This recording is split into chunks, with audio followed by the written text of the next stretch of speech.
তবে একটা বিষয়ে আমি নিশ্চিত। আমি আরিয়ানকে স্বামী হিসেবে গ্রহণ করব না। যাই হোক না কেন, আমি এই অন্যায়ে রাজি হব না। আমি রাহুলকে ভালোবাসি। রাহুলই আমার স্বামী। আর এ কি সিদ্ধান্ত? আমাদের এই শহর ছেড়ে চলে যেতে হবে। কোথায়? যেখানে আরিয়ান আমাদের খুঁজে পাবে না। আমি ভাবলাম, কিন্তু সে আমাদের ছেলে। হ্যাঁ, কিন্তু সে আমাদের জন্য বিপদ হয়ে উঠেছে। আমি বুঝতে পারছিলাম রাহুল ঠিক কথা বলছে। কিন্তু নিজের ছেলেকে ছেড়ে যেতে মন চাইছে না। কিন্তু পরিস্থিতি আরও খারাপ হল যখন আরিয়ান হঠাৎ একদিন বোর্ডিং স্কুল ছেড়ে বাড়িতে চলে এল। আরিয়ান, তুমি এখানে কি করছ? মা, আমি আর স্কুলে থাকতে পারছি না। আমি তোমার কাছে থাকতে চাই। কিন্তু তোমার পড়াশোনা? আমি এখানকার স্কুলে পড়ব। রাহুল রেগে গেল। তুমি স্কুল ছেড়ে এসেছ কেন? কারণ আমি মাকে ছেড়ে থাকতে পারছি না। তুমি ফিরে যাবে? না, আমি যাব না। আরিয়ান জিদ ধরল। সে বলল যে সে আর বোর্ডিং স্কুলে যাবে না। আমরা বাধ্য হয়ে ওকে স্থানীয় স্কুলে ভর্তি করালাম। কিন্তু এতে আমাদের সমস্যা আরও বেড়ে গেল। আরিয়ান এখন সব সময় বাড়িতে আমার পেছনে পেছনে ঘুরে। মা, আমি তোমার সাথে বাজারে যাব। আমি একা যাব। না, আমি যাব। এভাবে আরিয়ান আমাকে একা কোথাও যেতে দিত না। রাহুল যখন অফিসে থাকত, তখন আরিয়ান আমার কাছে আরও এগিয়ে আসার চেষ্টা করত। মা, আমি তোমাকে জড়িয়ে ধরতে পারি? না। কেন? আমি তো তোমার ছেলে। তুমি এখন বড় হয়েছ। কিন্তু বাবা তো তোমাকে জড়িয়ে ধরে। আমি কি উত্তর দেব বুঝতে পারতাম না। একদিন আরিয়ান আমার রুমে এসে দরজা বন্ধ করে দিল। আরিয়ান, দরজা খোলো। না মা, আমি তোমার সাথে কথা বলবো। কি কথা? আরিয়ান আমার কাছে এসে বসল। মা, আমি তোমাকে ভালোবাসি। আমিও তোমাকে ভালোবাসি। না মা, আমি তোমাকে বাবার মতো করে ভালোবাসি। আমি উঠে দাঁড়ালাম। আরিয়ান, এসব কথা বলো না। কিন্তু আরিয়ান আমার হাত ধরল। মা, আমার কথা শোনো। আমি হাত ছাড়ানোর চেষ্টা করলাম। কিন্তু আরিয়ান আঁকড়ে ধরে রাখল। মা, আমি তোমাকে চুমু দিতে পারি? না। কেন? বাবা তো দেয়। সে আমার স্বামী। আর আমি তোমার ছেলে। আমার অধিকার বেশি। আমি জোরে চিৎকার করলাম। আরিয়ান, আমাকে ছেড়ে দাও। আরিয়ান আমাকে ছেড়ে দিল। কিন্তু বলল, মা, আমি তোমাকে ছাড়ব না। আমি তোমাকে পাবই। আমি দৌড়ে রুম থেকে বের হয়ে এলাম। রাহুলকে সব বলার পর রাহুল বুঝতে পারল পরিস্থিতি খুবই খারাপ হয়ে গেছে। তানিয়া, আমাদের আরিয়ানকে কোথাও পাঠিয়ে দিতে হবে। কোথায়? যে কোনো হোস্টেলে। বা আমার কোনো আত্মীয়ের কাছে। কিন্তু সে মানবে? মানতে হবে। রাহুল আরিয়ানকে ডেকে বলল, আরিয়ান, তুমি তোমার মামার বাড়িতে থাকবে। কেন? তোমার ভালোর জন্য। আমি যাব না। তোমাকে যেতেই হবে। আরিয়ান রাগে গর্জন করে উঠল। আমি কোথাও যাব না। আমি মায়ের কাছে থাকব। রাহুল জোর করে আরিয়ানকে তার মামার বাড়িতে পাঠিয়ে দিল। কিন্তু সে সেখানে মাত্র দুদিন ছিল। তৃতীয় দিন সে আবার বাড়িতে ফিরে এল। আমি কোথাও যাব না। আমি মায়ের কাছে থাকব। রাহুল বুঝতে পারল আরিয়ানকে কন্ট্রোল করা অসম্ভব। আমরা শেষ উপায় হিসেবে পুলিশের সাহায্য নেওয়ার কথা ভাবলাম। কিন্তু তাতে আমাদের সব কিছু ফাঁস হয়ে যাওয়ার সম্ভাবনা ছিল। শেষে আমরা সিদ্ধান্ত নিলাম আমরা এই শহর ছেড়ে চলে যাব। আরিয়ানকে কিছু না বলে আমরা গোপনে বাড়ি ভাড়া দিয়ে অন্য শহরে চলে গেলাম। কিন্তু আরিয়ান আমাদের খোঁজ পেয়ে গেল। সে আমাদের নতুন ঠিকানা বের করে ফেলল। একদিন হঠাৎ সে আমাদের নতুন বাড়িতে চলে এলো। তোমরা আমাকে ফেলে এসেছ? আমি কোনো উত্তর দিতে পারলাম না। মা, তুমি আমাকে ছেড়ে কিভাবে চলে এলে? আরিয়ান, আমরা তোমার ভালোর জন্য। আমার ভালো? আমার ভালো হচ্ছে তোমার কাছে থাকা। রাহুল আরিয়ানকে বোঝানোর চেষ্টা করল। কিন্তু সে শুনল না। আমি এখানেই থাকব। তোমাদের সাথে। আমরা বুঝলাম আরিয়ান থেকে রেহাই পাওয়া অসম্ভব। এভাবে আরিয়ান আমাদের সাথে থাকতে লাগল। কিন্তু তার আচরণ দিন দিন আরও অস্বাভাবিক হতে লাগল। সে আমাকে কখনো একা থাকতে দিত না। এমনকি বাথরুমে গেলেও দরজার সামনে দাঁড়িয়ে থাকত। মা, তুমি কতক্ষণ বাথরুমে থাকবে? আরিয়ান, তুমি দূরে যাও। না, আমি এখানেই থাকব। এভাবে আরিয়ান আমার প্রাইভেসিতে হস্তক্ষেপ করতে লাগল। রাত্রে সে আমার রুমের দরজার সামনে চেয়ার পেতে বসে থাকত। আরিয়ান, তুমি নিজের রুমে যাও। না, আমি এখানেই থাকব। যদি তোমার কিছু প্রয়োজন হয়। রাহুল রেগে গিয়ে আরিয়ানকে জোর করে তার রুমে নিয়ে যেত। কিন্তু আরিয়ান মাঝরাতে আবার এসে আমার দরজার সামনে বসে থাকত। এভাবে চলতে থাকল। আমাদের জীবন দুর্বিষহ হয়ে উঠল। একদিন আরিয়ান আমাকে বলল, মা, আমি আর অপেক্ষা করতে পারছি না। কিসের অপেক্ষা? তোমাকে পাওয়ার অপেক্ষা। আমি ভয় পেয়ে গেলাম। আরিয়ান, তুমি কি বলছ? আমি 18 বছর বয়সী হয়েছি। আমি এখন সাবালক। আমি তোমাকে বিয়ে করতে পারি। আমার মাথা ঘুরে গেল। আরিয়ান 18 বছর বয়সেই এমন কথা বলছে। আরিয়ান, এসব অসম্ভব। কেন অসম্ভব? বাবা তো পেরেছিল। সেটা অন্য ব্যাপার। না, একই ব্যাপার। আমিও তাই করব। আরিয়ান আমার কাছে এসে বলল, মা, আমি তোমাকে প্রস্তাব দিচ্ছি। আরিয়ান আরও বলল, মা, আমি বাবার চেয়ে তোমাকে বেশি ভালোবাসি। আমি তোমাকে বেশি সুখী রাখতে পারব। আমি আর সহ্য করতে পারলাম না। আমি চিৎকার করে উঠলাম, থামো আরিয়ান। আর একটা কথাও বলো না। কিন্তু আরিয়ান থামল না। মা, আমি তোমাকে ভালোবাসি। আমি তোমাকে বিয়ে করবই। রাহুল এসে আরিজানকে আটকাল। তুই এসব কি বলছিস? আমি সত্যি কথা বলছি। আমি মাকে ভালোবাসি। রাহুল রেগে আরিয়ানকে চড় মারল। তোর সাহস কি করে হল? আরিয়ান রেগে গিয়ে রাহুলকে ধাক্কা দিল। তুমি আমাকে মারবে? তুমি নিজে একই কাজ করেছ। রাহুল আর আরিয়ানের মধ্যে ধস্তাধস্তি শুরু হল। আমি কাঁদতে শুরু করলাম। আমার স্বামী আর ছেলে একে অপরের সাথে মারামারি করছে। থামো। তোমরা দুইজনেই থামো। আমার কান্না দেখে তারা থেমে গেল। আরিয়ান আমার কাছে এলো। মা, কেঁদো না। আমি তোমাকে কষ্ট দিতে চাই না। তাহলে এসব বন্ধ করো। আমি এসব বন্ধ করতে পারি না। আমি তোমাকে ভালোবাসি। আমি বুঝতে পারলাম আরিয়ানের সাথে আর কোনো কথা বলে লাভ নেই। রাত্রে রাহুলকে বললাম, আমরা কি করব? আমি জানি না। আরিয়ান দিন দিন আরও এগিয়ে যাচ্ছে। আমি লক্ষ্য করেছি। আমি ভয় পাচ্ছি। রাহুল আমাকে জড়িয়ে ধরল। চিন্তা করো না। আমি কোনো উপায় বের করব। কিন্তু রাহুল কোনো উপায় বের করার আগেই আরিয়ান আরও এক ধাপ এগিয়ে গেল। একদিন সে আমার রুমে ঢুকে দরজা বন্ধ করে দিল। আরিয়ান, দরজা খোলো। না মা, আমি তোমাকে কিছু বলবো। কি বলবে? আরিয়ান আমার বিছানায় বসে পড়ল। মা, আমি আর অপেক্ষা করতে পারছি না। আমি ভয় পেয়ে দরজার কাছে গিয়ে দাঁড়ালাম। আরিয়ান, দরজা খুলে দাও। না, আজ আমি তোমাকে বুঝিয়েই ছাড়ব।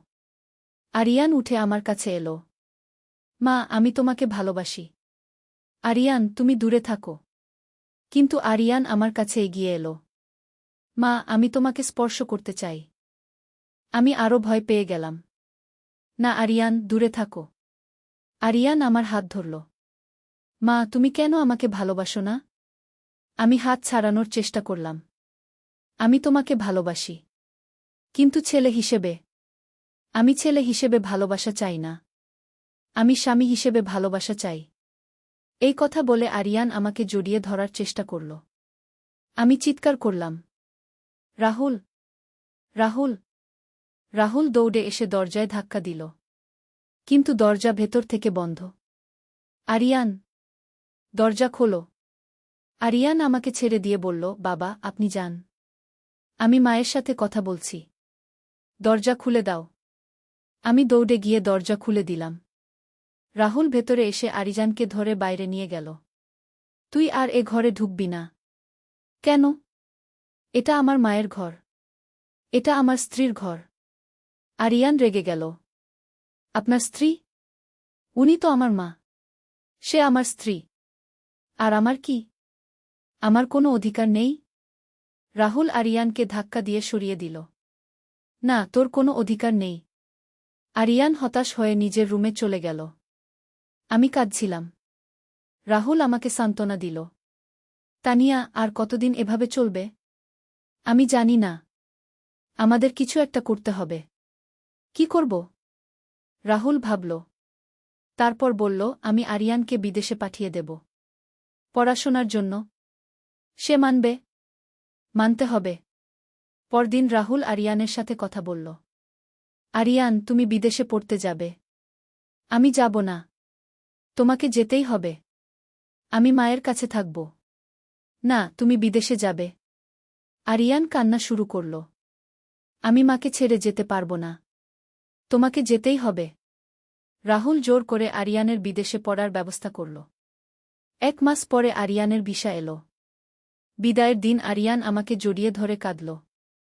মা, আমি তোমাকে ছেড়ে যেতে পারছি না। আমারও কান্না পেল। যত খারাপই হোক, আরিয়ান আমার ছেলে। আরিয়ান, তুমি ভালো থেকো। মা, আমি ফিরে আসব। তখন আমি তোমাকে নিয়ে যাব। আমি কিছু বললাম না। আরিয়ান বিদেশে চলে গেল। বাড়িতে আবার শান্তি ফিরে এলো। আমি আর রাহুল স্বস্তির নিঃশ্বাস ফেললাম।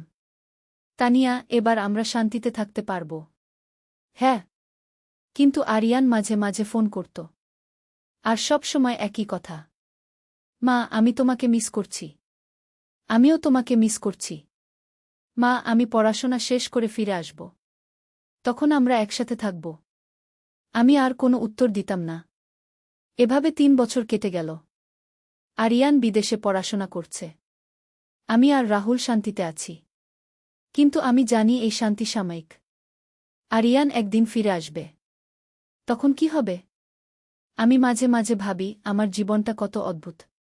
প্রথমে আমার দত্তক নেওয়া ছেলে রাহুল আমাকে ভালোবেসে ফেলল। আমিও তাকে বিয়ে করলাম। তারপর আমাদের নিজের ছেলে আরিয়ানও আমার প্রতি একই রকম অনুভূতি পোষণ করতে লাগল। এটা কি কোনো অভিশাপ? নাকি আমার কপালে এমনই লেখা আছে? আমি জানি না। তবে একটা বিষয়ে আমি নিশ্চিত। রাহুল আমাকে সত্যিই ভালোবাসে। সে আমার যত্ন নেয়। আমাদের সম্পর্ক সুখের। কিন্তু আরিয়ান? সে কি সত্যিই আমাকে ভালোবাসে নাকি এটা কোনো মানসিক সমস্যা? আমি জানি না। তবে আমি জানি যে আরিয়ান একদিন ফিরে আসবে। তখন আমাদের আবার এই সমস্যার মুখোমুখি হতে হবে। আমি শুধু আশা করি সে বিদেশে গিয়ে পাল্টে যাবে। অন্য কোনো মেয়েকে ভালোবেসে ফেলবে। তাহলে আমাদের সবার মঙ্গল। কিন্তু আরিয়ানের যে স্বভাব দেখেছি তাতে আমার সন্দেহ হয় সে পাল্টাবে কিনা। যাই হোক, এখনকার মতো আমরা শান্তিতে আছি। রাহুল এখন একটা বড় কোম্পানির ম্যানেজার। আমি গৃহিণী। আমরা সুখে আছি। মাঝে মাঝে পূজার সাথে দেখা হয়। সে এখন বিয়ে করেছে। তার একটা ছেলে আছে। পূজা আমাদের সম্পর্ককে মেনে নিয়েছে। সে আমাদের সুখী দেখতে চায়। রাকিবের সাথে আর দেখা হয় না। সে তার নতুন স্ত্রীর সাথে সুখে আছে। সবাই নিজের মতো করে সুখী। এই হলো আমার গল্পের বর্তমান অবস্থা। আমি তানিয়া রাহুল। রাহুলের স্ত্রী। আরিয়ানের মা। একসময় যে রাহুল আমার দত্তক নেওয়া ছেলে ছিল, এখন সেই আমার স্বামী। আমাদের নিজের ছেলে আরিয়ান এখন বিদেশে। সেও আমাকে তার বাবার মতো ভালোবাসে। জীবনটা কত অদ্ভুত। কে জানত এমন হবে? কিন্তু আমি খুশি। রাহুল আমাকে ভালোবাসে। আমিও তাকে ভালোবাসি। এটাই আসল। ভালোবাসাটাই আসল। আমাদের গল্প হয়তো অস্বামী ওর হাত ছাড়িয়ে নিলাম। রাহুল, আমি কনফিউজড হয়ে গেছি। কিসে কনফিউজড? তুমি যা বলছো, যা করছো, এসব ঠিক কিনা আমি বুঝতে পারছি না। রাহুল আমার কাঁধে হাত রাখল। মা, এসব খুবই স্বাভাবিক। তুমি একজন নারী। তোমার আবেগ আছে, অনুভূতি আছে। কিন্তু তুমি আমার ছেলে। আমি তোমার দত্তক নেওয়া ছেলে। রক্তের সম্পর্ক নেই। আমি মাথায় হাত দিয়ে বসে পড়লাম। আমি কি করব বুঝতে পারছি না। রাহুল আমার পাশে বসল। মা, তুমি তোমার মনের কথা শোনো। তোমার মন কি বলে? আমি চুপ করে থাকলাম। আসলে আমার মন কি বলে? আমি কি সত্যিই রাহুলের প্রতি অন্যরকম অনুভূতি করি? মা, তুমি একা একা কতদিন এভাবে থাকবে? বাবা বিদেশে থাকেন। তুমি একা। আমি তোমার পাশে আছি। আমি ওর দিকে তাকালাম। সত্যি কথা, রাহুল খুবই যত্নশীল। আমার সব কাজে সাহায্য করে। আমার কষ্টের কথা বোঝে। রাহুল, কিন্তু সমাজ কি বলবে? সমাজ কিছু জানতে পারবে না। আমরা অন্য কোথাও চলে যাব। আর পূজা? পূজা বাবার সাথে থাকবে। বাবা দেশে ফিরলে। আমি ভাবতে লাগলাম। একদিক থেকে রাহুল যা বলছে সেটা অযৌক্তিক নয়। আমি সত্যিই একা। রাকিব সব সময় বিদেশে থাকে। আর রাহুল আমার যত্ন নেয়। কিন্তু তারপরেও। মা, তুমি কি ভাবছ? আমি সত্যি কথা বললাম, আমি বুঝতে পারছি না। রাহুল আমার হাত ধরল। মা, তুমি একবার চেষ্টা করে দেখো। আমি তোমাকে কতটা ভালোবাসি সেটা বুঝবে। আমি ওর চোখের দিকে তাকালাম। সত্যিই ওর চোখে ভালোবাসার ছাপ। কিন্তু এটা কি ঠিক হবে? অবশ্যই ঠিক হবে। আমরা কারো ক্ষতি করছি না। আমি আর কিছু বললাম না। মনে মনে ভাবতে লাগলাম। রাহুল আমাকে জড়িয়ে ধরল। মা, আমাকে একটা সুযোগ দাও। এবার আমি প্রতিরোধ করলাম না। ওর বুকে মাথা রেখে দিলাম। রাহুল আমার পিঠে হাত বুলাতে লাগল। মা, তুমি দেখবে আমি তোমাকে কত সুখী রাখি। আমি কিছু বললাম না। কিন্তু মনে মনে ভাবছিলাম, এটা কি সত্যিই সম্ভব? রাহুল আমার মুখ তুলে ধরল। মা, তুমি আমাকে বিশ্বাস করো? আমি ওর দিকে তাকিয়ে বললাম, করি। তাহলে আমাকে একটা সুযোগ দাও। আমি একটু ভাবলাম। তারপর বললাম, ঠিক আছে। রাহুল খুশি হয়ে আমাকে জড়িয়ে ধরল। সত্যি মা? হ্যাঁ। কিন্তু ধীরে ধীরে। অবশ্যই। আমি তোমাকে কোনো চাপ দেব না। এরপর রাহুল আমাকে ছেড়ে দিল। আমি রান্নাঘরে গিয়ে খাবার বানাতে লাগলাম। কিন্তু মাথায় নানা চিন্তা ঘুরপাক খাচ্ছিল। আমি কি ঠিক সিদ্ধান্ত আমি আর কিছু বললাম না। কিন্তু মনে একটা শান্তি অনুভব করলাম। অনেক দিন পর কেউ আমাকে বলেছে যে সে আমাকে ভালোবাসে। রাহুল আমাকে জড়িয়ে ধরল। আমি ওর বুকে মাথা রাখলাম। একটা নিরাপত্তার অনুভূতি হল। মা, আমি তোমাকে কখনো কষ্ট দেব না। আমি জানি। আমরা অনেকক্ষণ এভাবে বসে রইলাম। কোনো কথা বললাম না। শুধু একে অপরের উপস্থিতি অনুভব করলাম। হঠাৎ রাহুল বলল, মা, আমি তোমাকে চুমু দিতে পারি? আমার হৃদস্পন্দন বেড়ে গেল। কোথায়? কপালে। আমি মাথা নিচু করলাম। রাহুল আমার কপালে চুমু দিল। একটা মিষ্টি অনুভূতি হল। মা, তোমার কেমন লাগল? ভালো। রাহুল আবার আমার কপালে চুমু দিল। তারপর গালে। আমি কিছু বললাম না। মা, তুমি কি আমাকে বিশ্বাস করো? করি। রাহুল আমার মুখ তুলে ধরল। আমাদের চোখাচোখি হল। মা, তুমি কত সুন্দর। আমি লজ্জা পেলাম। এসব কি বলছ? সত্যি কথা বলছি। তুমি খুবই সুন্দর। রাহুল আমার ঠোঁটের কাছে মুখ এনেছিল। কিন্তু আমি মুখ ফিরিয়ে নিলাম। এখনো না। ঠিক আছে। আমি অপেক্ষা করব। আমরা আবার জড়িয়ে বসে রইলাম। সন্ধ্যায় রাহুল বলল, মা, আমরা বাইরে খেতে যাই। কোথায়? যে কোনো ভালো রেস্তোরাঁও। আমি একটু ভাবলাম। ঠিক আছে। আমরা প্রস্তুত হয়ে বাইরে গেলাম। শহরের একটা ভালো রেস্তোরাঁও। সেখানে আমরা একটা কর্নার টেবিলে বসলাম। রাহুল অর্ডার দিল। আমার পছন্দের খাবার অর্ডার করল। মা, তুমি কেমন অনুভব করছ? ভালো। খাওয়ার সময় রাহুল আমার খুব যত্ন নিল। আমার প্লেটে খাবার তুলে দিল। পানি ঢেলে দিল। অন্যান্য গ্রাহকরা হয়তো ভাবছিল আমরা স্বামী স্ত্রী। কেউ সন্দেহ করেনি যে আমরা মাছেলে। খাওয়া শেষে আমরা একটু ঘুরে এলাম।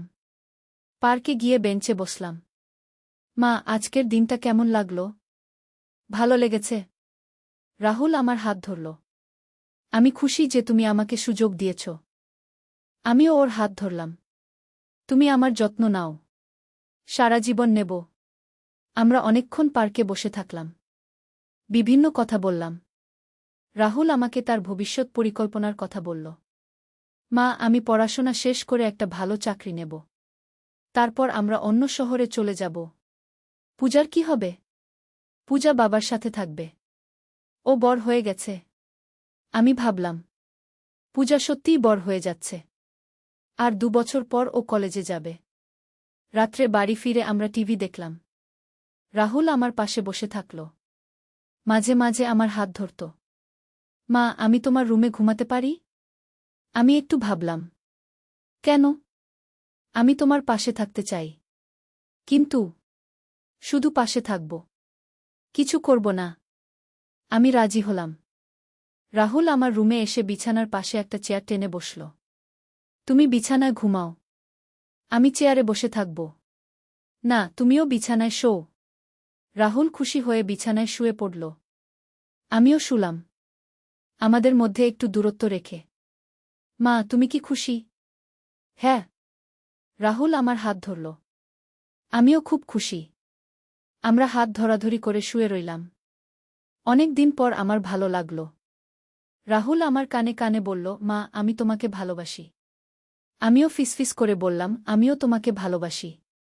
আমার এই কথা শুনে রাহুল খুব খুশি হল। আমাকে জড়িয়ে ধরল। সত্যি মা? হ্যাঁ। রাহুল আমার কপালে চুমু দিল। আমি তোমাকে সুখী রাখব।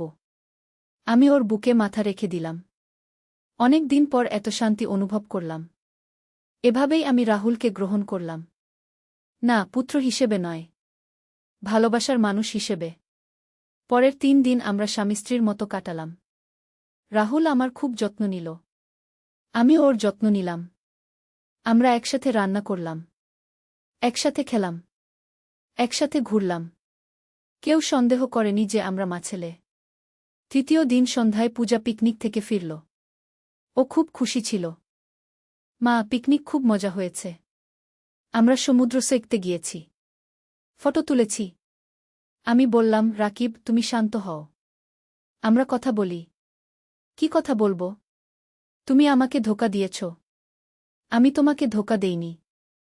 রাকিব আমার কাছে এসে বলল, তাহলে এসব কি? তুমি আমার ছেলের সাথে অবৈধ সম্পর্ক করেছ। এটা অবৈধ নয়। আমরা দুইজন প্রাপ্তবয়স্ক মানুষ। কিন্তু তুমি ওর মা। আমি ওর আসল মা নই। রাকিব মাথায় হাত দিয়ে বসে পড়ল। আমি কিছু বুঝতে পারছি না। রাহুল এগিয়ে এসে বলল, বাবা, আমি আপনাকে সব কিছু বুঝিয়ে বলি। তোর কোনো কথা শুনতে চাই না, কিন্তু শুনতে তো হবে। আমি মাকে ভালোবাসি, আর মা আমাকে ভালোবাসে। রাকিব আমার দিকে তাকাল। তানিয়া, এটা সত্যি? আমি সত্যি কথা বললাম। হ্যাঁ। রাকিব যেন ভেঙে পড়ল। কেন তানিয়া? আমি তোমার কি ক্ষতি করেছি? তুমি আমার কোনো ক্ষতি করনি। কিন্তু তুমি আমাকে একা রেখে সব সময় বিদেশে থাকো। আমি কাজের জন্য যাই। আমি জানি। কিন্তু আমিও একজন মানুষ। আমারও অনুভূতি আছে। রাকিব উঠে দাঁড়াল। তাহলে তুমি এই সিদ্ধান্ত নিয়েছ? হ্যাঁ। আর পূজা? ওর কি হবে? এই প্রশ্ন শুনে আমি চুপ হয়ে গেলাম। পূজার কথা ভাবিনি। রাহুল বলল, পূজা আপনার সাথে থাকবে। আর তোরা? আমরা অন্য কোথাও চলে যাব। রাকিব রাগে কাঁপতে লাগল। আমি এটা হতে দেব না। আপনি কিছু করতে পারবেন না। আমরা দুইজন সাবালক। রাকিব আমার দিকে তাকাল। তানিয়া, তুমি সত্যিই এটা চাও? আমি দৃঢ়ভাবে বললাম, হ্যাঁ। রাকিব আর কিছু না বলে ঘর থেকে বের হয়ে গেল। কিছুক্ষণ পর ফিরে এসে বলল, আমি আইনজীবীর সাথে কথা বলবো। আইনজীবীর সাথে কেন? তালাক নেওয়ার জন্য। আমি বললাম, ঠিক আছে। রাকিব হতবাক হয়ে গেল। তুমি আপত্তি করছো না? না। এতেই সবার ভালো। রাকিব আর কিছু না বলে নিজের রুমে চলে গেল। সন্ধ্যায় পূজা স্কুল থেকে ফিরল। ও কিছু বুঝতে পারেনি। মা, বাবা কেন এত মন খারাপ করে আছে? আমি বললাম, অফিসের কাজের চাপ। কয়েকদিন পর রাকিব তালাকের কাগজপত্র নিয়ে এলো। তানিয়া, এই কাগজে সই করো। আমি দেখলাম। তালাকের কাগজ। আমি কোনো আপত্তি না করে সই করে দিলাম। রাকিব বলল, পূজা আমার সাথে থাকবে। আমি জানি। তুমি ওর সাথে দেখা করতে পারবে। ধন্যবাদ। তালাকের 1 সপ্তাহ পর আমি আর রাহুল শহর ছেড়ে চলে গেলাম। আমরা প্রায় 300 কিলোমিটার দূরে একটা ছোট শহরে গিয়ে বাড়ি ভাড়া নিলাম। সেখানে আমরা স্বামী স্ত্রী হিসেবে পরিচয় দিলাম। কেউ সন্দেহ করেনি। কারণ আমাদের বয়সের পার্থক্য খুব বেশি নয়। রাহুল ওই শহরের একটা কোম্পানিতে চাকরি নিল। আমি গৃহিণীর কাজ করতাম। প্রথম প্রথম একটু অস্বস্তি লাগত। কিন্তু ধীরে ধীরে অভ্যস্ত হয়ে গেলাম। রাহুল আমার খুব যত্ন নিত। আমিও ওর যত্ন নিতাম। আমরা সুখেই ছিলাম। কিন্তু পূজার জন্য মন খারাপ হতো। মাঝে মাঝে ওর সাথে ফোনে কথা বলতাম। কিন্তু দেখা করতে পারতাম না। এভাবে 2 বছর কেটে গেল। রাহুল আমাকে প্রস্তাব দিল যে আমরা আইনত বিয়ে করি। মা, আমরা রেজিস্ট্রি করে বিয়ে করি। আমি রাজি হলাম। আমরা একটা আদালতে গিয়ে রেজিস্ট্রি করলাম। কেউ আপত্তি করেনি। কারণ আমরা দুইজন সাবালক এবং আমি তালাকপ্রাপ্তা। বিয়ের পর আমাদের জীবন আরও সুন্দর হয়ে উঠল। আমরা স্বামী স্ত্রীর মতো সুখে কাটাতে লাগলাম। রাহুল অফিসে প্রমোশন পেল। আমরা আরও ভালো একটা বাড়িতে উঠলাম। 1 বছর পর আমি গর্ভবতী হলাম। রাহুল খুব খুশি হল। সত্যি মা? আমরা বাবা মা হব? হ্যাঁ। রাহুল আমাকে জড়িয়ে ধরল। আমি খুব খুশি। গর্ভাবস্থায় রাহুল আমার খুব যত্ন নিল। ডাক্তারের কাছে নিয়ে যেত। ওষুধ খাওয়াত। 9 মাস পর আমাদের একটা ছেলে হল। রাহুল খুব খুশি হল। মা, আমাদের নিজের সন্তান। আমিও খুশি হলাম। এতদিন পর আমার নিজের সন্তান। আমরা ছেলের নাম রাখলাম আরিয়ান। আরিয়ানের জন্মের পর আমাদের জীবন আরও পূর্ণ হয়ে উঠল। রাহুল একজন দায়িত্বশীল বাবা হিসেবে আরিয়ানের যত্ন নিত। আমিও সন্তানের যত্নে ব্যস্ত হয়ে পড়লাম। এভাবে আরও 3 বছর কেটে গেল। আরিয়ান 3 বছর বয়সী হয়েছে। সে হাঁটতে শিখেছে। কথা বলতে শিখেছে। একদিন রাহুল বলল, মা, আমরা কি পূজার সাথে দেখা করতে যাব? আমি ভাবলাম, তুমি যেতে চাও? হ্যাঁ। পূজা আমার বোন। আর আরিয়ানের ফুফু। আমি রাজি হলাম। আমরা পূজার সাথে দেখা করতে গেলাম। পূজা এখন 16 বছর বয়সী। কলেজে পড়ে। আমাকে দেখে খুব খুশি হল। মা, তুমি কেমন আছো? ভালো আছি। পূজা আরিয়ানকে প্রথমে এটা অদ্ভুত লেগেছিল। কিন্তু এখন খুবই স্বাভাবিক লাগে। রাহুল আমার খুব যত্ন নেয়। আমিও ওর যত্ন নিই। আমরা একে অপরকে ভালোবাসি। আমাদের ছেলে আরিয়ান রাহুলের চোখমুখ পেয়েছে। খুবই চালাক। আমি মাঝে মাঝে ভাবি, জীবনটা কত অদ্ভুত। যাকে আমি ছেলে বলে মানুষ করেছি, আজ সে আমার স্বামী। কিন্তু আমি অনুশোচনা করি না। কারণ রাহুল আমাকে সুখী রেখেছে। সে আমার সব প্রয়োজন বোঝে। হয়তো এটা সমাজের চোখে অগ্রহণযোগ্য। কিন্তু আমাদের কাছে এটাই সত্য। এটাই আমাদের ভালোবাসা। আমি আর রাহুল সুখে আছি। আমাদের ছেলে আরিয়ান সুখে আছে। পূজাও সুখে আছে। এভাবেই আমাদের জীবন চলছে। একটা অদ্ভুত পরিবার। কিন্তু আমরা সুখী। আর এটাই তো আসল কথা। সুখী থাকাটা। ভালোবাসাটা। রাহুল আমাকে ভালোবাসে। আমিও রাহুলকে ভালোবাসি। আমাদের সন্তান আরিয়ানকে আমরা দুইজনেই ভালোবাসি। এর চেয়ে বড় সুখ আর কি হতে পারে? আমার গল্প এখানেই শেষ। একটা অদ্ভুত গল্প। কিন্তু এটাই আমার জীবন। এটাই আমার বাস্তবতা। আমি তানিয়া, রাহুলের স্ত্রী, আরিয়ানের মা। একসময় যে রাহুলকে আমি নিজের ছেলে ভেবেছি, আজ সেই রাহুল আমার জীবনসাথী। জীবনটা সত্যিই অদ্ভুত। এই গল্পটা শুনে আপনারা হয়তো অবাক হবেন। ভাববেন, এমন কি করে হতে পারে? কিন্তু এটাই বাস্তব। প্রেম আর ভালোবাসার কোনো নিয়ম নেই। এটা হৃদয়ের ব্যাপার। রাহুল আমার হৃদয় জয় করেছিল। আমিও ওর হৃদয় জয় করেছিলাম। আমরা একে অপরকে বুঝতাম। একে অপরের যত্ন নিতাম। এভাবেই আমাদের ভালোবাসার শুরু। আজ আমরা সুখী পরিবার। আমাদের কোনো আফসোস নেই। যারা এই গল্প শুনছেন তারা হয়তো বলবেন এটা ভুল। কিন্তু ভুল ঠিকের চেয়ে বড় কথা হল ভালোবাসা। আমরা একে অপরকে ভালোবাসি। এটাই আসল। আমাদের গল্প হয়তো অস্বাভাবিক। কিন্তু আমাদের ভালোবাসা খুবই স্বাভাবিক। রাহুল আমার স্বামী। আমি রাহুলের স্ত্রী। আমাদের ছেলে আরিয়ান। আমরা একটা সুখী পরিবার। এই হলো আমাদের গল্প। তানিয়া আর রাহুলের ভালোবাসার গল্প। একটা অদ্ভুত শুরু। কিন্তু সুন্দর পরিণতি। আমি আশা করি আমাদের এই সুখ চিরকাল থাকবে। রাহুল আমার পাশে থাকবে। আরিয়ান সুস্থ থাকবে। আর আমি সুখী থাকব। ভালোবাসার মানুষটার পাশে থেকে। এই হলো আমার কাহিনী। আমার জীবনের গল্প। ধন্যবাদ সবাইকে আমার গল্প ধৈর্য সহকারে শোনার জন্য। কিন্তু আমার গল্প এখনো শেষ হয়নি। আরও অনেক কিছু বলার আছে। আরিয়ানের 10 বছর বয়স হল। ও এখন ক্লাস 5-এ পড়ে। খুবই বুদ্ধিমান ছেলে। ওর বাবার মতোই। একদিন ও আমাকে জিজ্ঞেস করল, মা, আমার দাদা কোথায়? আমি চমকে গেলাম। রাহুল আমাকে কি বলতে হবে বলে দিয়েছিল। তোমার দাদা নেই। কেন নেই? সবার তো দাদা থাকে। আমাদের নেই। আরিয়ান আর কিছু বলেনি। কিন্তু আমি বুঝতে পারলাম ও ভাবছে। রাত্রে রাহুলকে বললাম, আরিয়ান দাদার কথা জিজ্ঞেস করেছে। কি বলেছিস? বলেছি দাদা নেই। ঠিক আছে। আরও বড় হলে সব বলবো। কিন্তু আমার মনে হচ্ছিল আরিয়ান কিছু সন্দেহ করছে। ও মাঝে মাঝে আমাদের দিকে অদ্ভুতভাবে তাকায়। একদিন ও স্কুল থেকে এসে বলল, মা, আমার ক্লাসমেট ঋতুর দাদা এসেছিল। উনি দেখতে বাবার মতো। আমি কিছু বললাম না। মা, আমার বাবার বাবা কেমন ছিলেন? আমি বললাম, খুব ভালো মানুষ ছিলেন। কোথায় আছেন এখন? মারা গেছেন। আরিয়ান চুপ হয়ে গেল। রাত্রে রাহুলকে বললাম, আরিয়ান অনেক প্রশ্ন করছে। সে তো করবেই।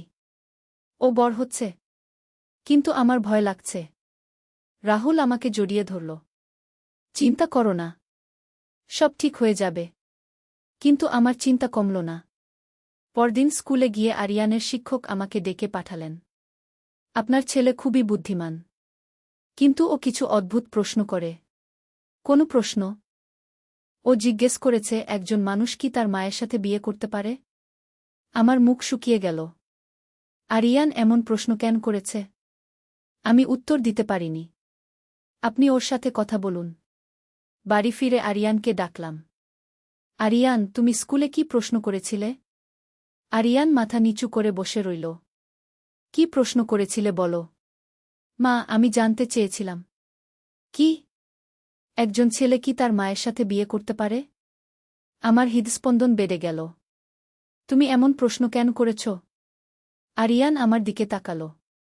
মা, আমি তোমাকে ভালোবাসি। আমিও তোমাকে ভালোবাসি। না মা, আমি তোমাকে অন্যভাবে ভালোবাসি। আমি হতবাক হয়ে গেলাম। আরিয়ান মাত্র 10 বছর বয়সে এমন কথা বলছে? আরিয়ান, তুমি কি বলছ? মা, আমি বড় হয়ে তোমাকে বিয়ে করব। আমার মাথা ঘুরে গেল।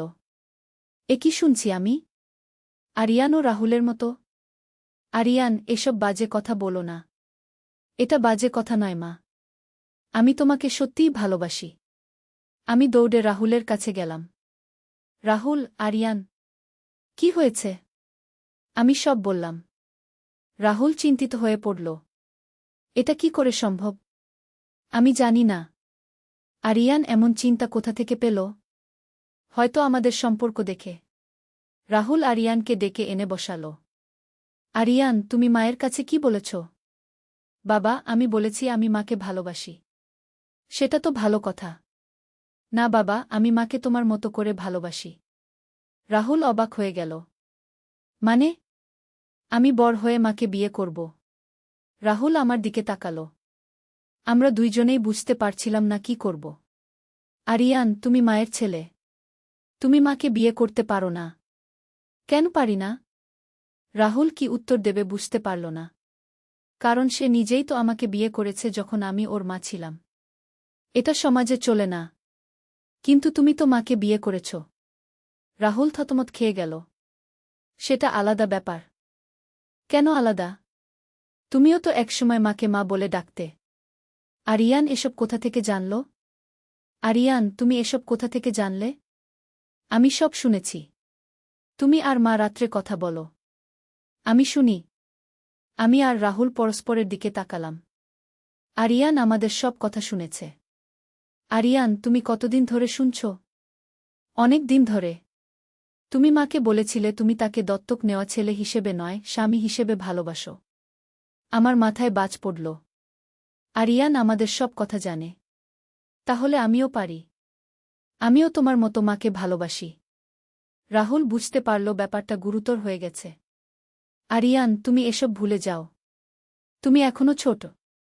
আমি ছোট নই। আমি সব বুঝি।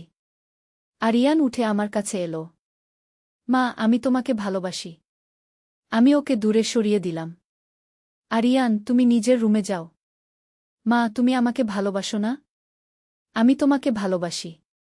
কিন্তু ছেলে হিসেবে। তাহলে বাবাকে কেন অন্যভাবে ভালোবাসো? আমি কোনো উত্তর দিতে পারলাম না। আরিয়ান নিজের রুমে চলে গেল। আমি আর রাহুল বসে পড়লাম। কি করব এখন? রাহুল মাথায় হাত দিয়ে বসে রইল। আমি কিছু বুঝতে পারছি না। আরিয়ান রাহুলের মতো হয়ে যাচ্ছে। এটা কি করে সম্ভব? জানি না। হয়তো বংশগত। রাহুল আমার দিকে তাকালো। তুমি কি বলতে চাইছ? আমি জানি না। কিন্তু আরিয়ান যা বলছে সেটা তোমার বলা কথার মতোই। কিন্তু আরিয়ান আমার আসল ছেলে। আর আমি ছিলাম তোমার দত্তক নেওয়া ছেলে। তারপরেও সে তোমার ছেলে। রাহুল চুপ হয়ে গেল। পরদিন থেকে আরিয়ান আরও বেশি করে আমার কাছাকাছি থাকার চেষ্টা করতে লাগল। স্কুল থেকে এসে আমার পাশে বসত। মা, আমি তোমার সাথে থাকতে চাই। তুমি তো আমার সাথেই আছো। না মা, আমি বাবার মতো তোমার সাথে থাকতে চাই। আমি ওকে বোঝানোর চেষ্টা করলাম। আরিয়ান, তুমি আমার ছেলে। বাবাও তো তোমার ছেলে ছিল। বাবা আমার দত্তক নেওয়া ছেলে ছিল। আর আমি তোমার আসল ছেলে। তাহলে আমার অধিকার বেশি। আরিয়ানের কথা শুনে আমি ভয় পেয়ে গেলাম। ও মাত্র 10 বছর বয়সে এমন কথা বলছে। রাত্রে রাহুলকে বললাম, আরিয়ান দিন দিন আরও এগিয়ে যাচ্ছে। আমি লক্ষ্য করেছি। কি করব? আমি একজন সাইকোলজিস্টের কাছে নিয়ে যাব। পরদিন আমরা আরিয়ানকে একজন শিশু মনোবিদের কাছে নিয়ে গেলাম। ডাক্তার আরিয়ানের সাথে কথা বললেন। তারপর আমাদের বললেন, আপনার ছেলে খুবই বুদ্ধিমান। কিন্তু ও কিছু বিভ্রান্তিতে আছে। কোনো বিভ্রান্তি? ও মনে করে তার মায়ের সাথে রোমান্টিক সম্পর্ক হতে পারে। এটা কেন হচ্ছে? এর পেছনে পারিবারিক পরিবেশ দায়ী। আপনারা কি কোনো অস্বাভাবিক সম্পর্কে আছেন? আমি আর রাহুল চুপ হয়ে গেলাম। ডাক্তার বুঝতে পারলেন। আমি বিচার করতে এসেছি না। কিন্তু শিশুর ভালোর জন্য আপনাদের সাবধান থাকতে হবে। কি করতে হবে? প্রথমত, আপনারা শিশুর সামনে কোনো অস্বাভাবিক আচরণ করবেন না। দ্বিতীয়ত, ওকে কাউন্সেলিং দিতে হবে। আমরা ডাক্তারের কথা মতো কাজ করতে লাগলাম। আরিয়ানকে নিয়মিত কাউন্সেলিং এ নিয়ে যেতাম। কিন্তু আরিয়ানের আচরণে কোনো পরিবর্তন এলো না। বরং দিন দিন সে আরও জোরাজুরি করতে লাগল। একদিন সে আমাকে বলল, মা, আমি বাবার চেয়ে তোমাকে বেশি ভালোবাসি। কেন এসব বলছ? কারণ এটা সত্যি। বাবা তোমাকে পরে ভালোবেসেছে। আর আমি জন্ম থেকেই তোমাকে ভালোবাসি। আমি হতভম্ব হয়ে গেলাম। আরিয়ান এমন কথা কোথা থেকে শিখছে? আরিয়ান, তুমি এসব কোথা থেকে শিখছ? আমি নিজেই ভাবি। আমি ইন্টারনেটেও দেখি। কি দেখো ইন্টারনেটে? বিভিন্ন গল্প। মা আর ছেলের প্রেমের গল্প। আমার মাথা ঘুরে গেল। আরিয়ান ইন্টারনেটে এসব দেখছে। আমি রাহুলকে বললাম। রাহুল আরিয়ানের ফোন আর ল্যাপটপ কন্ট্রোল করল। কিন্তু আরিয়ান অন্য উপায় খুঁজে নিল। স্কুলে বন্ধুদের ফোন দিয়ে দেখত। একদিন সে বাড়িতে এসে আমাকে বলল, মা, আমি একটা গল্প পড়েছি। সেখানে একজন মা তার ছেলেকে বিয়ে করেছে। কোথায় পড়েছ? ইন্টারনেটে। অনেক এরকম গল্প আছে। আমি বুঝতে পারলাম আরিয়ানকে আর কন্ট্রোল করা যাচ্ছে না। রাহুলের সাথে আলোচনা করে আমরা সিদ্ধান্ত নিলাম আরিয়ানকে বোর্ডিং স্কুলে দেব। আরিয়ান, তুমি বোর্ডিং স্কুলে যাবে? আরিয়ান কান্না শুরু করল। না মা, আমি যাব না। আমি তোমার কাছে থাকব। তোমার ভালোর জন্য। আমি তোমাকে ছেড়ে থাকতে পারব না। কিন্তু আমরা অটল থাকলাম। আরিয়ানকে একটি ভালো বোর্ডিং স্কুলে ভর্তি করালাম। বিদায়ের দিন আরিয়ান আমাকে জড়িয়ে ধরে কাঁদল। মা, আমি তোমাকে মিস করব। আমিও তোমাকে মিস করব। মা, আমি ফিরে আসব। তখন আমি তোমাকে বিয়ে করব। আরিয়ানের এই কথা শুনে আমার কান্না পেল। আমার ছেলেটা কেন এরকম হয়ে গেল? আরিয়ান বোর্ডিং স্কুলে চলে গেল। বাড়িতে খুব নিস্তব্ধতা নেমে এলো। রাহুল আমাকে সান্ত্বনা দিল। চিন্তা করো না। ও সেখানে ভালো থাকবে। কিন্তু আমার মন খারাপ লাগছে। আমারও। কিন্তু এটাই ঠিক। আরিয়ান মাঝে মাঝে ফোন করত। কিন্তু তার কথাবার্তায় কোনো পরিবর্তন নেই। মা, আমি তোমাকে খুব মিস করছি। আমিও। মা, আমি ছুটিতে বাড়ি আসব। তখন তুমি আমার সাথে বেশি সময় কাটাবে? হ্যাঁ। শুধু আমার সাথে? আমি বুঝতে পারলাম আরিয়ান এখনো আগের মতোই আছে। বছরে 2 বার আরিয়ান বাড়ি আসত। প্রতিবারই সে আমার সাথে একা থাকার চেষ্টা করত। মা, আমি তোমার রুমে ঘুমাব। না, তুমি নিজের রুমে ঘুমাও। কেন? ছোটবেলায় তো তোমার সাথে ঘুমাতাম। তখন তুমি ছোট ছিলে। এখন বড় হয়েছ। আরিয়ান মন খারাপ করত, কিন্তু জিদ ছাড়ত না। একবার সে রাহুলকে বলল, বাবা, আমি মায়ের সাথে একা কিছু সময় কাটাতে চাই। কেন? আমি মাকে মিস করি। রাহুল সন্দেহ করল। তুমি মায়ের সাথে একা কেন থাকতে চাও? আমি মায়ের সাথে কথা বলতে চাই। আমার সামনেই বলো। আরিয়ান রেগে গেল। তুমি সব সময় মাঝে আসো কেন? আমি মাঝে আসি না। আমি তোমার বাবা। তুমি আমার বাবা হলেও মা তো আমার। আমার মায়ের উপর আমার অধিকার আছে। রাহুল বুঝতে পারল আরিয়ান এখনো আগের মতোই আছে। আরিয়ানের 15 বছর বয়স হল। সে এখন টিনেজার। আর আগের চেয়ে বেশি জোরাজুরি করে। একবার ছুটিতে এসে সে আমাকে বলল, মা, আমি তোমাকে কিছু বলবো। কি? আমি এখনো তোমাকে ভালোবাসি। আগের চেয়ে বেশি। আমি দুঃখ পেলাম। 5 বছর বোর্ডিং স্কুলে থাকার পরেও আরিয়ানের কোনো পরিবর্তন হয়নি। আরিয়ান, তুমি এসব ভুলে যাও। আমি পারি না মা। তুমি আমার জীবন। আরিয়ান, তুমি অন্য কোনো মেয়েকে ভালোবাসো। আমি অন্য কাউকে ভালোবাসতে পারি না। আমার হৃদয়ে শুধু তোমার জায়গা। এই কথা শুনে আমার মনে হলো যেন রাহুলের কথা শুনছি। একই রকম কথা। একই রকম অনুভূতি। আরিয়ান আরও বলল, মা, আমি বোর্ডিং স্কুলে অনেক ভেবেছি। আমি সিদ্ধান্ত নিয়েছি। কি সিদ্ধান্ত? আমি পড়াশোনা শেষ করে তোমাকে নিয়ে অন্য কোথাও চলে যাব। আমার মাথা ঘুরে গেল। আরিয়ান ও রাহুলের মতো একই পরিকল্পনা করছে। আরিয়ান, এসব সম্ভব নয়। কেন সম্ভব নয়? বাবা তো পেরেছিল। সেটা আলাদা ব্যাপার। কেন আলাদা? আমি বাবার চেয়ে তোমাকে বেশি ভালোবাসি। আমি রাহুলকে ডেকে এনে সব বললাম। রাহুল আরিয়ানের সাথে কথা বলল। আরিয়ান, তুমি যা ভাবছ সেটা ভুল। কেন ভুল? তুমি তো একই কাজ করেছ। আমার অবস্থা আলাদা ছিল। কিভাবে আলাদা? তুমিও একসময় মাকে মা বলে ডাকতে। আর এখন স্বামী বলে ডাকো। রাহুল কি উত্তর দেবে বুঝতে পারল না। বাবা, আমিও তাই করব। আমি মাকে বিয়ে করব। রাহুল রেগে গেল। তুমি এসব বাজে কথা বন্ধ করো। এগুলো বাজে কথা নয়। এগুলো আমার স্বপ্ন। আরিয়ান আমার কাছে এসে বলল, মা, তুমি আমার স্বপ্ন। আমি ওকে দূরে সরিয়ে দিলাম। আরিয়ানের ছুটি শেষ হল। ও বোর্ডিং স্কুলে ফিরে গেল। কিন্তু এরপর থেকে ও আরও বেশি ফোন করতে লাগল। প্রতিদিন ফোন করে আমার সাথে কথা বলত। মা, আমি তোমাকে খুব মিস করছি। আমিও তোমাকে মিস করছি। মা, আমি স্বপ্ন দেখি আমরা দুইজন একসাথে ঘুরতে যাচ্ছি। আমি আর কথা বলতে পারতাম না। রাহুল বুঝতে পারল পরিস্থিতি হাতের বাইরে চলে যাচ্ছে। তানিয়া, আমাদের কোনো সিদ্ধান্ত নিতে হবে। কি সিদম, খুব ভালো। দাদা, তুমি আর মা কি করেছ? রাহুল বলল, আমরা বাড়িতেই ছিলাম। মায়ের যত্ন নিয়েছি। পূজা হেসে বলল, দাদা, তুমি খুব ভালো। সেই রাত্রে রাহুল আবার আমার রুমে এলো। কিন্তু পূজা বাড়িতে থাকায় আমরা সাবধান ছিলাম। মা, পূজা আছে বলে আমরা কিছু করতে পারছি না। ঠিক আছে। ধৈর্য ধরো। পরের দিন পূজা স্কুলে গেলে রাহুল আমার কাছে এলো। মা, আমরা আজ আমাদের সম্পর্ক আরও গভীর করি। আমি একটু লজ্জা পেলাম। মানে? রাহুল আমাকে জড়িয়ে ধরল। তুমি জানো আমি কি বলতে চাই? আমি ওর বুকে মাথা রাখলাম। হ্যাঁ, জানি। রাহুল আমার মুখ তুলে ধরল। তুমি রাজি আছো? আমি একটু ভেবে বললাম, হ্যাঁ। রাহুল খুশি হয়ে আমার ঠোঁটে চুমু দিল। আমি চোখ বন্ধ করে রাখলাম। এভাবেই আমাদের সম্পর্ক নতুন মাত্রা পেল। আমরা শুধু মা-ছেলে রইলাম না, হলাম প্রেমিক প্রেমিকা। কিন্তু এই সুখ বেশি দিন স্থায়ী হল না। 1 সপ্তাহ পরে হঠাৎ রাকিবের ফোন এলো। তানিয়া, আমি আগামীকাল দেশে ফিরছি। এই খবর শুনে আমার মাথায় বাজ পড়ল। রাকিব ফিরে এলে কি হবে? আমি রাহুলকে খবরটা দিলাম। ও বলল, মা, চিন্তা করো না।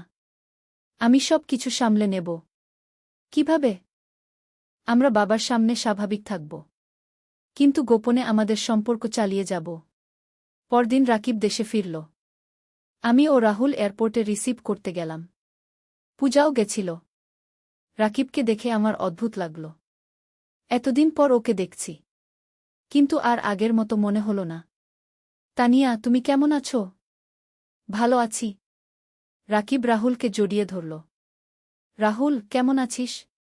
ভালো আছি বাবা।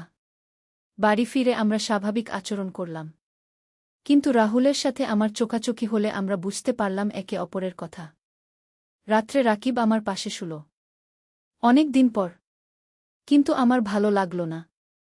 মনে হলো অপরিচিত কেউ পাশে শুয়ে আছে। তানিয়া, আমি তোমাকে মিস করেছি। আমি কোনো উত্তর দিলাম না। রাকিব আমাকে জড়িয়ে ধরার চেষ্টা করল, কিন্তু আমার অস্বস্তি লাগল। কি হয়েছে তোমার? কিছু না। কিন্তু রাকিব বুঝতে পারল আমার কিছু একটা হয়েছে।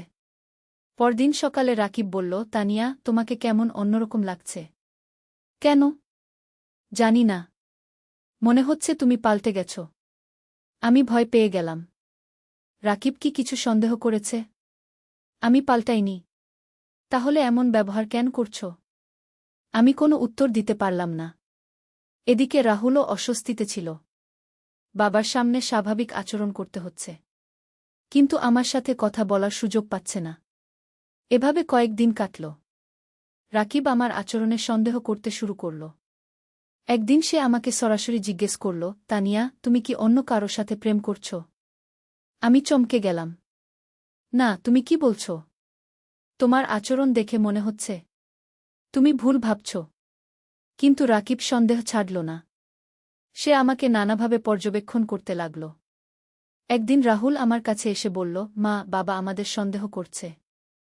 আমিও টের পাচ্ছি। আমাদের সাবধান থাকতে হবে। কিন্তু আমাদের সাবধান থাকা সত্ত্বেও রাকিব একদিন আমাদের দেখে ফেলল। সেদিন রাকিব অফিসে গিয়েছিল। পূজা স্কুলে। আমি আর রাহুল বসার ঘরে ছিলাম। রাহুল আমাকে জড়িয়ে ধরেছিল। হঠাৎ রাকিব ফিরে এলো। কোনো কিছু ভুলে গিয়েছিল। সে দরজা খুলে ভেতরে এসেই আমাদের দেখে ফেলল। এটা কি? আমি আর রাহুল আলাদা হয়ে গেলাম। কিন্তু ততক্ষণে দেরি হয়ে গেছে। রাকিব রাগে গর্জন করে উঠল। এটা কি দেখলাম আমি? আমি কিছু বলতে পারলাম না। রাহুল বলল, বাবা, আসলে। চুপ! রাকিব চিৎকার করে উঠল। তুই আমার স্ত্রীর সাথে কি করছিলি? বাবা, আমি মাকে ভালোবাসি। রাকিব আরও রেগে গেল। কি ভালোবাসা? তুই ওর ছেলে। আমি ওর দত্তক নেওয়া ছেলে। রক্তের সম্পর্ক নেই। রাকিব রাহুলের দিকে এগিয়ে গেল। তোর সাহস কি করে হল? আমি ভয় পেয়ে বললাম, রাকিব, রাহুলকে মারবে না। রাকিব আমার দিকে ফিরে বলল, তুমি ওর পক্ষ নিচ্ছ? আমি কারো পক্ষ নিচ্ছি না। তাহলে এসব কি? তুমি নিজের ছেলের সাথে। সে আমার ছেলে নয়। আমিও চিৎকার করে বললাম। রাকিব হতবাক হয়ে গেল। তুমি কি বলছ? আমি সত্যি কথা বলছি। রাহুল আমার ছেলে নয়। আমার প্রেমিক। আমার এই কথা শুনে রাকিব যেন পাগল হয়ে গেল। সে আমার দিকে এগিয়ে এলো। তুমি পাগল হয়ে গেছ? রাহুল আমার আর রাকিবের মধ্যে এসে দাঁড়াল। বাবা, মায়ের সাথে খারাপ ব্যবহার করবেন না। তুই আমাকে শেখাবি? রাকিব রাহুলকে ধাক্কা দিয়ে সরিয়ে দিল। আমি বললা, ড্রাইভিং লাইসেন্স নবায়ন করতে গিয়েছি। পরীক্ষক আমাকে জিজ্ঞেস করল, ইমার্জেন্সি কন্ট্যাক্ট কার নাম দেবেন? ছেলে বলে দিল, আমার নাম দিন। পরীক্ষক জিজ্ঞেস করল, আপনার সাথে উনার সম্পর্ক? ছেলে পরিষ্কারভাবে বলল, স্বামী। আমার মুখ থেকে আর কোনো শব্দ বেরোল না। ফর্মে সই করতে গিয়ে কলম আমার হাত থেকে পড়ে গেল। ছেলে কুড়িয়ে দিল। লাইসেন্স অফিস থেকে বের হয়ে গাড়িতে বসে ছেলে আমার দিকে ঝুঁকে বলল, মা, এই লাইসেন্সে তোমার স্বামী আমি। আমি তোমাকে সারা জীবন গাড়ি চালিয়ে ঘুরিয়ে বেড়াব। তুমি আমাকে বিয়ে করো, আমরা দূরে কোথাও চলে যাই। গাড়ির সিটে বসে আমার শরীর কাঁপছিল। এই গল্পটি সম্পূর্ণ শুনলে আপনাদের পানি অটোমেটিক বের হয়ে যাবে, সো যত দ্রুত সম্ভব হাতের কাছে টিস্যু নিয়ে বসে পড়ো। বিছানার চাদর যেন নষ্ট না হয় সেটা সম্পূর্ণ খেয়াল রাখার অনুরোধ জানিয়ে গল্পটি এখন শুরু করব। তার আগে সর্বশেষ অনুরোধ, দয়া করে এমন পানি বের করার গল্প নিয়মিত শুনতে আমাদের চ্যানেলটি সকলেই সাবস্ক্রাইব করুন। ধন্যবাদ। হ্যালো বন্ধুরা, আমার নাম তানিয়া খান। আমার বয়স ৪৪ বছর। আমার স্বামীর নাম রাকিব খান, বয়স ৪৭ বছর। আমাদের ২ সন্তান, রাহুল আর পূজা। রাহুল ২১ বছর বয়সী, ভার্সিটিতে পড়ে। পূজা ১৪ বছর বয়সী, হাই স্কুলে যায়। আসলে যেটা হয়েছিল, সেদিন লাইসেন্স অফিসে গিয়ে আমার জীবনের সবচেয়ে অদ্ভুত ঘটনাটা ঘটল। আমার ছেলে রাহুল সেদিন আমার সাথে গিয়েছিল। ও এখন ভার্সিটির ফাইনাল ইয়ারে। লম্বা, সুদর্শন ছেলে। অনেকেই মনে করে ও আমার ছোট ভাই বা কাজিন। ওর উচ্চতা প্রায় ৬ ফুট, আমার থেকে প্রায় ৮ ইঞ্চি লম্বা। কালো ঘন চুল, তীক্ষ্ণ নাক, বাদামি চোখ। সবসময় জিন্স আর টি শার্ট পরে। সেদিন সকালে রাহুল বলল, মা, আমি তোমার সাথে লাইসেন্স অফিসে যাব। তুমি একা একা কেন যাবে? আমি বললাম, দরকার নেই বাবা, আমি নিজেই পারব। কিন্তু ও জিদ করল। বলল, মা, তুমি গাড়ি চালাও ঠিকই, কিন্তু অফিসিয়াল কাজগুলো আমি সামলে দেই। লাইসেন্স অফিসটা ছিল শহরের কেন্দ্রস্থলে। বিশাল একটা বিল্ডিং। সেখানে পৌঁছাতে প্রায় ১ ঘণ্টা লেগেছিল। গেট দিয়ে ঢুকেই দেখি লম্বা লাইন। অসংখ্য মানুষ দাঁড়িয়ে আছে। কেউ নতুন লাইসেন্সের জন্য, কেউ নবায়নের জন্য। আমরা নম্বর নিয়ে বসলাম। রাহুল আমার পাশে বসে মোবাইলে গেম খেলছিল। মাঝে মাঝে আমার দিকে তাকিয়ে হাসছিল। বলল, মা, তোমার নতুন লাইসেন্সের ছবি কিন্তু খুব সুন্দর হয়েছে। আমি বললাম, হ্যাঁ রে, ফটোগ্রাফার বেশ ভালো কাজ করেছে। প্রায় ২ ঘণ্টা অপেক্ষার পর আমাদের নাম ডাকা হল। একটা কাউন্টারে গেলাম। সেখানে একজন মধ্যবয়সী অফিসার বসেছিলেন। চশমা পরা, গোফওয়ালা। তিনি আমার কাগজপত্র দেখতে লাগলেন।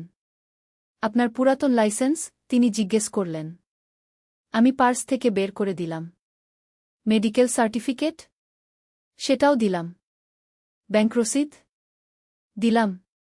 তারপর তিনি বললেন, ইমার্জেন্সি কন্ট্যাক্ট পার্সনের নাম কি দেবেন? আমি একটু চিন্তা করছিলাম। সাধারণত স্বামীর নাম দেওয়া হয়। কিন্তু রাকিব এখন বিদেশে। কাজের সুবাদে প্রায় ৬ মাস ধরে সিঙ্গাপুরে আছে। তাই ভাবছিলাম কার নাম দেব। ঠিক তখনই রাহুল বলল, আমার নাম দিন। অফিসার জিজ্ঞেস করলেন, আপনার সাথে উনার সম্পর্ক কি? রাহুল একটু ইতস্তত না করে পরিষ্কার গলায় বলল, স্বামী। আমার মাথায় যেন বাজ পড়ল। মুখ থেকে কোনো কথা বেরোল না। অফিসার কোনো প্রশ্ন করলেন না, ফর্মে লিখে দিলেন। হয়তো ভাবলেন আমরা বয়সে কাছাকাছি স্বামী স্ত্রী। আজকাল অনেকেই তো দেরিতে বিয়ে করে। ফর্মে সই করতে গিয়ে আমার হাত কাঁপতে লাগল। কলম পড়ে গেল। রাহুল সাথে সাথে তুলে দিল।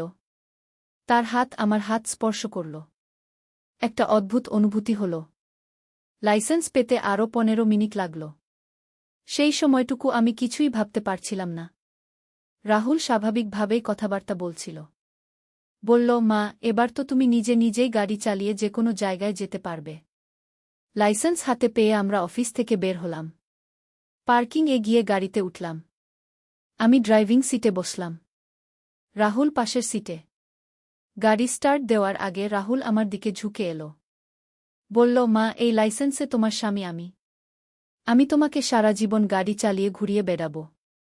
তুমি আমাকে বিয়ে করো, আমরা দূরে কোথাও চলে যাই। আমার সারা শরীর কাঁপতে লাগল।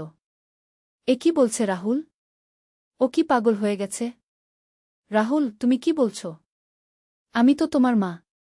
মা মানে কি? তুমি তো আর আমার আসল মা নও। এই কথা শুনে আমার মাথা ঘুরে গেল। মানে? মা, তুমি কি ভুলে গেছ?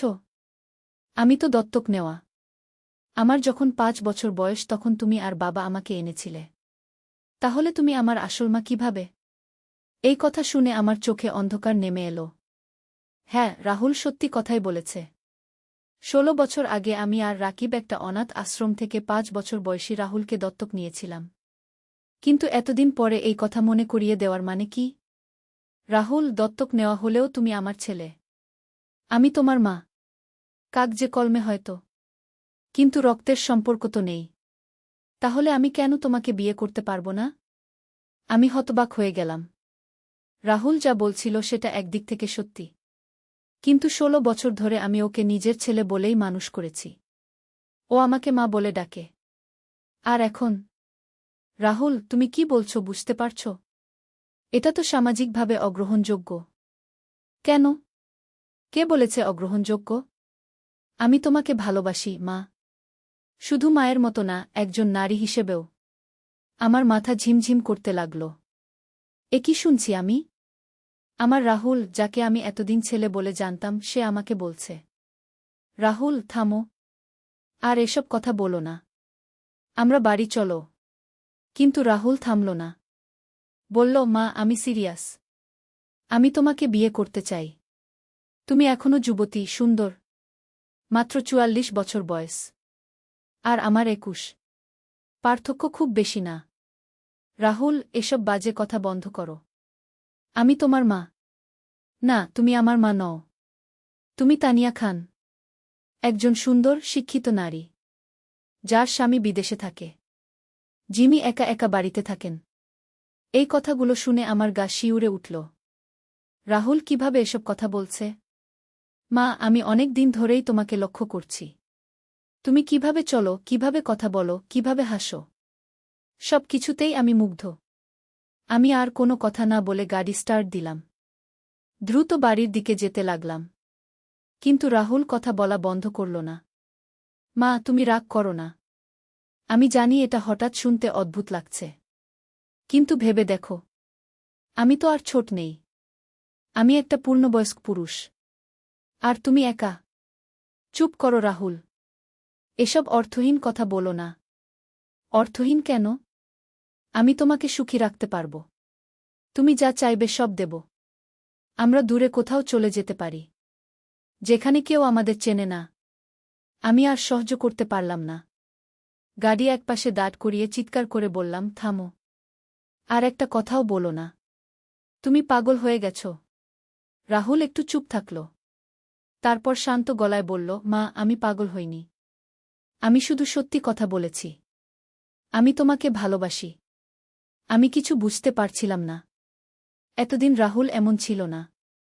খুবই ভদ্র, শান্ত ছেলে। পড়াশোনায় ভালো। বন্ধুদের সাথে মিশে। কখনো কোনো অসামাজিক আচরণ করেনি। তাহলে হঠাৎ এই পরিবর্তন কেন? বাড়ি পৌঁছে আমি সোজা নিজের রুমে চলে গেলাম। দরজা বন্ধ করে দিলাম। মাথায় হাত দিয়ে বসে রইলাম। কি করব আমি এখন? রাকিব বিদেশে। ওকে বললেও কি করবে? আর পূজা? ও যদি জানতে পারে তার দাদা এসব কথা বলেছে? রাত্রে খাবার টেবিলে আমি আর রাহুল পাশাপাশি বসলাম। পূজাও ছিল। আমি চেষ্টা করছিলাম স্বাভাবিক থাকতে। কিন্তু রাহুল মাঝে মাঝে আমার দিকে এমনভাবে তাকাচ্ছিল যেটা আগে কখনো দেখিনি।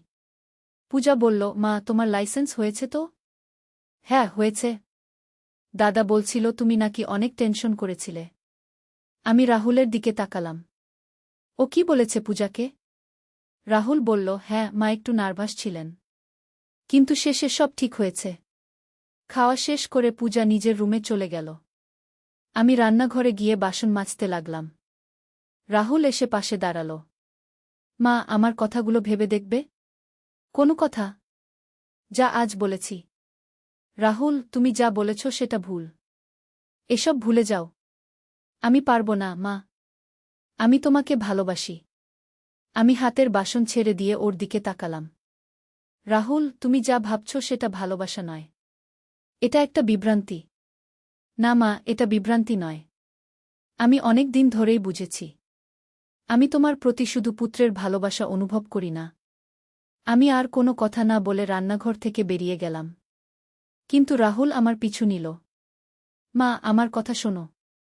আমি শুনব না। তুমি নিজের রুমে যাও। না, আমি যাব না। আমাকে সুযোগ দাও। তুমি বুঝতে পারবে আমি কতটা ভালোবাসি তোমাকে। এই কথা বলে রাহুল আমার কাছে এগিয়ে এলো।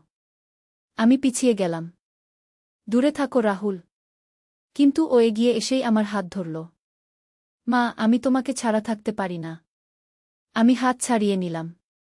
রাহুল, তুমি যা করছো সেটা ঠিক না। আমি তোমার মা। না, তুমি আমার মা নও। তুমি তানিয়া, আমার ভালোবাসার মানুষ। এই কথা বলে রাহুল হঠাৎ আমাকে জড়িয়ে ধরার চেষ্টা করল। আমি জোরে ধাক্কা দিয়ে ওকে সরিয়ে দিলাম। তুমি পাগল হয়ে গেছো রাহুল। এসব বন্ধ করো। রাহুল আমার থেকে একটু দূরে দাঁড়িয়ে বলল, মা, আমি জানি তুমি এখনই সব কিছু মেনে নিতে পারবে না। কিন্তু সময় দাও। ভেবে দেখো। আমি কোনো উত্তর না দিয়ে নিজের রুমে চলে গেলাম। দরজা বন্ধ করে বিছানায় বসে পড়লাম। কি যে হচ্ছে আমার সাথে? রাহুল কেন এমন আচরণ করছে? ভাবতে ভাবতে মনে পড়ল, গত কয়েক মাস ধরে রাহুলের আচরণে কিছুটা পরিবর্তন এসেছিল। আগে ও খুব কম কথা বলতো আমার সাথে, কিন্তু সম্প্রতি অনেক বেশি মনোযোগ দিচ্ছিল। আমার সব কাজে হাত লাগাতে চাইত। আমি যখন রান্না করি ও পাশে এসে দাঁড়াত। আমি যখন বাজার করি ও সাথে যেতে চাইত। আগে আমি ভেবেছিলাম ও হয়তো আরও দায়িত্বশীল হয়ে উঠেছে। কিন্তু আজ বুঝলাম আসল ব্যাপার কি। রাতে ঘুমাতে পারলাম না। মাথায় নানা চিন্তা ঘুরপাক খাচ্ছিল। রাহুল যা বলেছে সেটা একদিক থেকে সত্যি। ও আমার দত্তক নেওয়া সন্তান।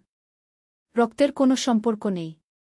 কিন্তু তারপরেও ১৬ বছর ধরে আমি ওকে নিজের ছেলে হিসেবেই বট করেছি। ও আমাকে মা বলে ডাকে। এখন হঠাৎ পরদিন সকালে আমি দেরিতে উঠলাম। পূজা স্কুলে চলে গেছে। রাহুল বাড়িতেই ছিল। ও এগিয়ে এসে বলল, মা, তোমার চা বানিয়েছি। আমি কোনো কথা না বলে চা নিলাম। রাহুল আমার সামনে বসল। মা, গতকাল রাতে ঘুম হয়েছিল? আমি চুপ থাকলাম। মা, আমি জানি তুমি রাগ করেছ। কিন্তু আমি যা বলেছি সব সত্যি। আমি চা শেষ করে উঠে পড়লাম। রাহুল আমার পিছু নিল। মা, আমার কথা শোনো। আমি ওর দিকে ফিরে বললাম, রাহুল, তুমি কি কোনো মানসিক সমস্যায় ভুগছ? তোমার কোনো কাউন্সেলিং দরকার? না মা, আমার কোনো সমস্যা নেই। আমি খুবই স্বাভাবিক। আমি শুধু সত্যি কথা বলেছি। আমি আর কোনো কথা না বলে বাথরুমে চলে গেলাম। কিন্তু রাহুল দরজার বাইরে দাঁড়িয়ে কথা বলতে লাগল। মা, তুমি এভাবে এড়িয়ে যেতে পারো না। আমরা এই নিয়ে কথা বলতেই হবে। আমি কোনো উত্তর দিলাম না।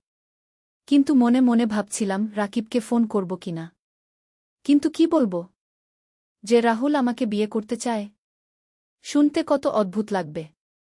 বাথরুম থেকে বের হয়ে দেখি রাহুল আমার রুমেই বসে আছে। আমার বিছানায় বসে আছে। রাহুল, তুমি এখানে কি করছো? মা, আমরা কথা বলি। আমি তোমাকে বোঝাতে চাই। কি বোঝাবে? এসব ভুল চিন্তা মাথা থেকে বের করো। রাহুল উঠে দাঁড়িয়ে আমার কাছে এলো। মা, তুমি একবার ভেবে দেখো। বাবা বিদেশে থাকে। তুমি একা। আমি তোমার পাশে আছি। আমরা একসাথে খুশিতে থাকতে পারি। আমি ওর কথা শুনে হতভম্ব হয়ে গেলাম। রাহুল, তুমি কি বলছো? তোমার বাবা ২ মাস পর দেশে ফিরবে। হ্যাঁ, ফিরবে। তারপর? তারপর আবার চলে যাবে। এভাবেই চলতে থাকবে। কিন্তু আমি তো সব সময় তোমার পাশে থাকব। আমি মাথা নেড়ে বললাম, না রাহুল। এসব কথা ভুল। তুমি আমার ছেলে। আমি তোমার ছেলে নই, মা। আমি একটা পূর্ণবয়স্ক পুরুষ। আর তুমি একজন সুন্দর নারী। আমাদের মধ্যে যে আকর্ষণ, সেটা স্বাভাবিক। কি আকর্ষণ? কোনো আকর্ষণ নেই। রাহুল আমার কাছে আরও এগিয়ে এলো। আছে মা। তুমি নিজেও অনুভব করো। যখন আমি তোমার কাছে আসি তুমি একটু অস্বস্তি বোধ করো। কিন্তু সেই অস্বস্তিটা মন্দ লাগে না। আমি অবাক হয়ে ওর দিকে তাকালাম। ও কিভাবে জানল? আসলেই তো, গত কিছুদিন ধরে রাহুল যখন আমার কাছে আসত আমার একটু অদ্ভুত লাগত। কিন্তু সেটা না, এসব কিছু নেই। তুমি ভুল ভাবছ। রাহুল মিষ্টি হেসে বলল, মা, আমি ভুল ভাবছি না। আমি তোমাকে খুব কাছ থেকে দেখেছি। তুমি যখন শাড়ি পরো, যখন চুল বাঁধো, যখন রান্না করো, সব সময় আমি লক্ষ্য করেছি। এই কথা শুনে আমার গা শিউরে উঠল। রাহুল কতদিন ধরে আমাকে এভাবে দেখছে? রাহুল, তুমি এসব কথা বলো কেন? এসব ভুল। ভুল কেন? আমি তোমাকে ভালোবাসি। তুমিও আমাকে ভালোবাসো। তাহলে সমস্যা কোথায়? সমস্যা হচ্ছে আমি তোমার মা। আর তুমি আমার ছেলে। কাগজে কলমে। কিন্তু আসলে আমরা দুইজন প্রাপ্তবয়স্ক মানুষ। আমি বুঝতে পারছিলাম রাহুলের সাথে তর্ক করে কোনো লাভ নেই। ও একটা সিদ্ধান্ত নিয়েই এসেছে। রাহুল, আমি বাজারে যাব। তুমি ঘর থেকে বের হও। আমিও যাব তোমার সাথে। না, তুমি বাড়িতে থাকো। কিন্তু রাহুল আমার সাথেই চলে এলো। রাস্তায় হাঁটতে হাঁটতে বলল, মা, আমি তোমাকে অনেক ভালোবাসি। তুমি একবার সুযোগ দাও। আমি কোনো উত্তর দিলাম না। কিন্তু মনে মনে ভাবছিলাম এই অবস্থা কতদিন চলবে। বাজার থেকে ফিরে এসে দেখি পূজা স্কুল থেকে ফিরেছে। ও বলল, মা, আজ স্কুলে আমাদের একটা অনুষ্ঠান হবে, তুমি আসবে? আমি বললাম, হ্যাঁ, যাব। রাহুল বলল, আমিও যাব। পূজা খুশি হয়ে বলল, দাদা, তুমিও আসবে? কতদিন পর। সন্ধ্যায় আমরা তিনজনে পূজার স্কুলে গেলাম। সেখানে একটা সাংস্কৃতিক অনুষ্ঠান ছিল। পূজা নাচ পরিবেশনা করেছিল। আমরা সামনের সারিতে বসেছিলাম। রাহুল আমার পাশেই বসেছিল। অনুষ্ঠানের মাঝখানে রাহুল আস্তে আস্তে আমার হাতে হাত রাখল। আমি হাত সরিয়ে নিলাম, কিন্তু ও আবার রাখল। এভাবে কয়েকবার করার পর আমি আর সরালাম না। কারণ চারপাশে অনেক মানুষ। কেউ দেখে ফেললে কি ভাববে? রাহুল আমার কানে কানে বলল, মা, তোমার হাত কত নরম। আমি কিছু বললাম না, কিন্তু একটা অদ্ভুত শিহরণ অনুভব করলাম। অনুষ্ঠান শেষ হওয়ার পর আমরা বাড়ি ফিরলাম। পূজা খুব খুশি ছিল। বলল, মা, আমার নাচ কেমন লেগেছে? আমি বললাম, খুব সুন্দর হয়েছে। রাহুলও বলল, হ্যাঁ, তোর নাচ দেখে মনে হচ্ছিল তুই একজন পেশাদার নর্তকী।